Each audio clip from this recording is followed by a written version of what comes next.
नमस्कार। मैं doctor Alpana Pareek, associate professor political science, government college Jaipur. बच्चों, हम आपको मनु के बारे में पढ़ा रहे थे। आज मैं आपको मनु की सामाजिक व्यवस्था के बारे में बताऊंगी। मनुस्मृति में जिस सामाजिक व्यवस्था का चित्रण किया गया है, वो सामाजिक व्यवस्था जो है वो समस्त समाज को वर्णाश्रम व्यवस्था देती है, आश्रम व्यवस्था देती है। और वर्णाश्रम व्यवस्था जो है वो मनु की बहुत विवादास्पद रही है। देखिए बच्चों, मनुस्मृति में सामाजिक व्यवस्था को बड़े ही महत्वपूर्ण स्थान देते हुए सामाजिक व्यवस्था के नैतिक आधार, समाज के संगठनों के सिद्धांत, विभिन्न वर्णों के कर्तव्य, सामाजिक व्यवस्था में राज्य के दायित्व आदि के बारे में मनुस्मृति में विस्तार से वर्णन किया गया है। सबसे पहला है कि सामाजिक व्यवस्था के नैतिक दायित्व क्या हैं। समस्त प्राचीन भारतीय जो ग्रंथ हैं उनमें सामाजिक व्यवस्था के नियमन के लिए सार्वभौमिक नियमों की व्याख्या की गई है। मनुस्मृति ने भी समस्त व्यक्तियों के आचरण को नियमित करने के लिए नैतिक नियमों की व्यवस्था की और इन नैतिक नियमों की संहिता को मनु ने धर्म की संज्ञा दी, अर्थात सामाजिक व्यवस्था को धर्म के द्वारा नियंत्रित किया जाना चाहिए, ऐसा मनु ने बताया है। मनु के अनुसार धर्म के 5 स्तोत्र हैं: वेद, स्मृति, सज्जनों का आचरण, अंतःकरण और राजाज्ञा। राजाज्ञा को धर्म के स्तोत्र के रूप में स्वीकार करते हुए मनु ने कहा है कि सामाजिक व्यवस्था के संदर्भ में राज्य की भूमिका महत्वपूर्ण है, किंतु राजा के द्वारा निर्धारित धर्म के लिए मनु ने यह आवश्यक माना है कि वो धर्म की धारणा में सम्मिलित सार्वभौमिक नैतिक मूल्यों और मंतव्यों के अनुकूल हो तथा विद्वानों के युग के संदर्भ में की गई धर्म की व्याख्या के अनुरूप हो। अर्थात मनु जो है धर्म को राज्य की विधायी शक्ति के रूप में प्रयोग करने के लिए निर्देश देते हैं। मनुस्मृति में सत्य और अहिंसा को समाज के सर्वमान्य मूल्यों के रूप में स्वीकृति प्रदान की गई है। मनु ने लौकिक और पारलौकिक महत्व को स्पष्ट करते हुए कहा है कि जो अधार्मिक है, जिसका झूठ बोलना ही धर्म है और जो पर पीड़न में लगा रहता है, वो इस लोक में उन्नति नहीं कर सकता। मनु ने यम और नियमों की व्याख्या करते हुए सामाजिक आचरण के नैतिक पक्ष को स्पष्ट किया है। यम के अंतर्गत मनु ने अक्रूरता, क्षमा, सत्य, अहिंसा, इंद्रिय दमन, ध्यान, प्रसन्नता, मधुरता, सरलता आदि गुणों को सम्मिलित किया है। मनु के अनुसार नियम के अंतर्गत प्रार्थना, दान, तपस्या, स्वाध्याय, ब्रह्मचर्य, उपवास, अक्रोध, गुरु सेवा आदि गुण सम्मिलित हैं।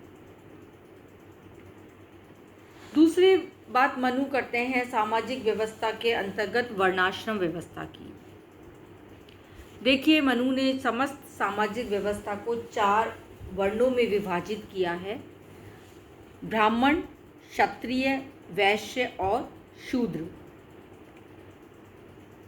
इसी तरीके से मनु ने आयु के अनुसार व्यक्ति के जीवन को भी 4 भागों में विभाजित किया है: ब्रह्मचर्य, गृहस्थ, वानप्रस्थ और संन्यास आश्रम।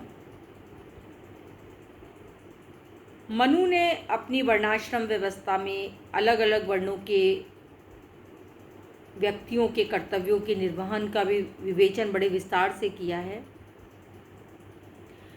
मनु ने अपने वर्णाश्रम व्यवस्था में सबसे ऊपर जो है, सबसे श्रेष्ठ जो स्थान है, वो ब्राह्मण को दिया है। और इसके पीछे जो मनु कारण बताते हैं कि समाज में ब्राह्मण का सर्वश्रेष्ठ स्थान क्यों है, उसके विषय में वो कहते हैं कि ब्राह्मण जो है वो ब्रह्मा के मुख से यानी मुंह से उत्पन्न हुआ है और वेदों को धारण करता है, इसलिए संपूर्ण सृष्टि में ब्राह्मण जो है सर्वश्रेष्ठ है। इसी तरीके से मनु कहते हैं कि जो क्षत्रिय वर्ग है वो ब्रह्मा की भुजाओं से पैदा हुआ है, इसलिए द्वितीय स्थान जो है वो क्षत्रिय का आता है। उसके पश्चात वैश्य जो कि ब्रह्मा के उदर से पैदा हुए हैं, तो वो क्षुधा प्राप्त शांति हेतु कार्य करते हैं। और चौथा जो है शूद्र वर्ग, जिसको मनु अपनी वर्णाश्रम व्यवस्था में सबसे निम्न स्थान देते हैं, वो है शूद्र वर्ग, जिसका कि ब्रह्मा के पैरों से उत्पत्ति मानी गई है। इसलिए उनका स्थान, चूँकि शरीर में यदि हम क्रमानुसार देखें तो पैरों का स्थान सबसे नीचे है, तो उन्होंने शूद्र वर्ग को सबसे नीचा स्थान दिया है। वर्णों के विभाजन के साथ साथ समाज व्यवस्था में वर्ण विभाजन के साथ साथ मनु ने वर्णों के अलग अलग वर्णों के कर्तव्यों का भी विवेचन किया है। मनु कहते हैं कि सबसे ऊपर जो है ब्राह्मण आते हैं, तो निस्संदेह ब्राह्मण का जो कर्तव्य है या जो दायित्व है वो समाज में बहुत महत्वपूर्ण है। मनु कहते हैं कि ब्राह्मण जो है वो संपूर्ण वर्ण व्यवस्था में सर्वोच्च हैं, प्रमुख हैं, और अन्य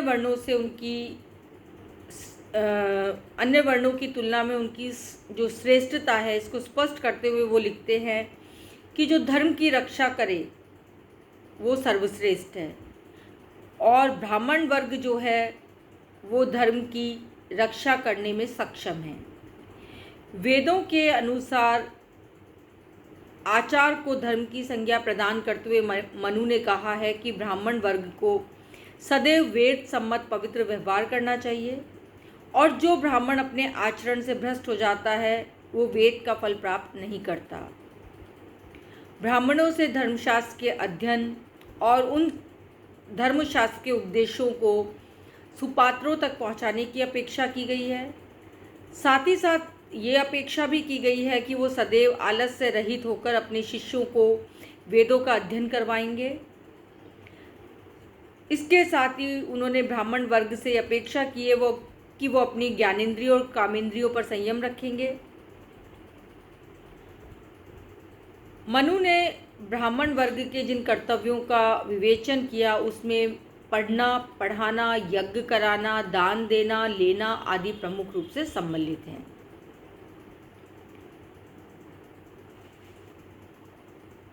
दूसरा जो वर्ग मनु ने बताया वो है क्षत्रिय वर्ग। प्रजा रक्षण के कार्यों हेतु क्षत्रिय वर्ग को उत्तरदायित्व प्रदान किया गया।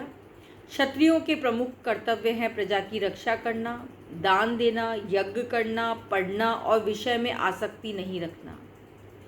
मनु ने समाज की रक्षा के लिए क्षत्रियों को उत्तरदायित्व प्रदान किया है।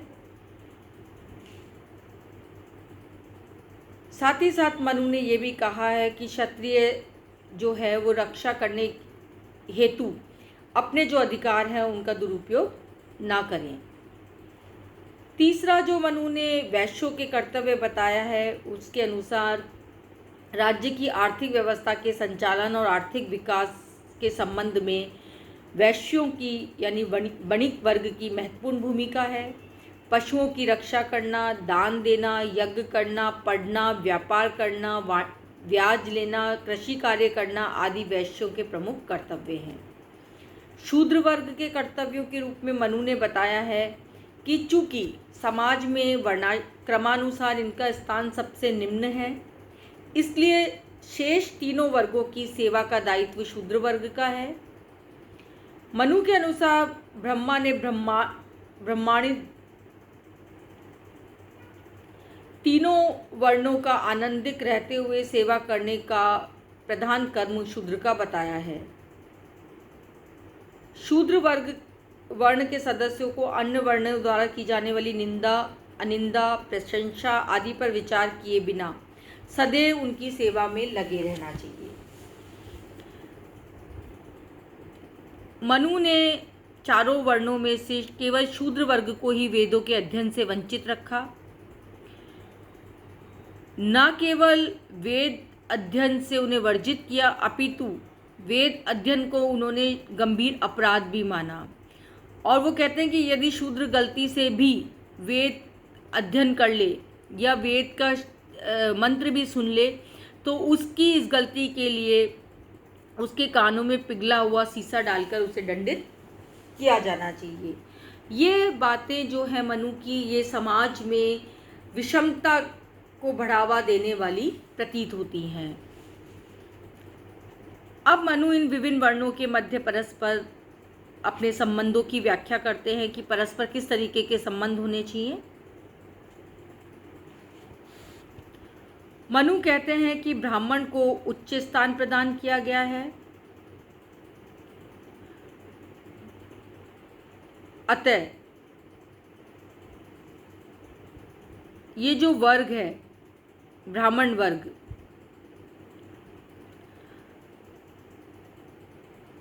इसको अपनी गरिमा के अनुकूल समाज में अपना योगदान देना चाहिए। अन्य वर्णों को शिक्षित करने का काम शूद्र को छोड़कर ब्राह्मण वर्ग का है। संपूर्ण समाज के निर्माण और व्यवस्था के निर्वाह के लिए इन चारों वर्णों को अलग अलग विशेषीकृत कामों से संपन्न किया गया है और वर्ण व्यवस्था अपने मूल स्वरूप में योग्यता के अनुसार कार्यों के विभाजन का एक संस्थागत माध्यम है। किंतु वर्ण व्यवस्था कालांतर में श्रम विभाजन की व्यवस्था तक सीमित नहीं रही।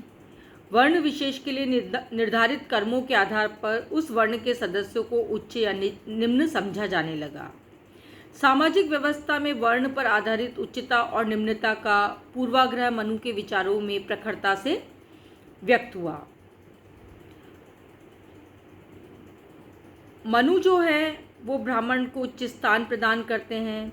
क्षत्रियों के द्वारा वेद पाठी ब्राह्मणों की रक्षा किए जाने को उचित मानते हैं और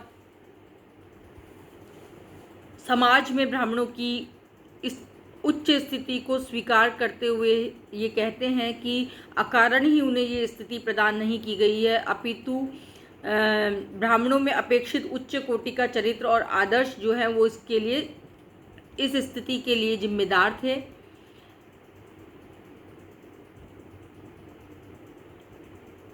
मनु के द्वारा वैश्य और शूद्र वर्ग हेतु स्वीकार किए गए कर्तव्यों को भी समाज की आवश्यकता की आधारता पर स्पष्ट किया।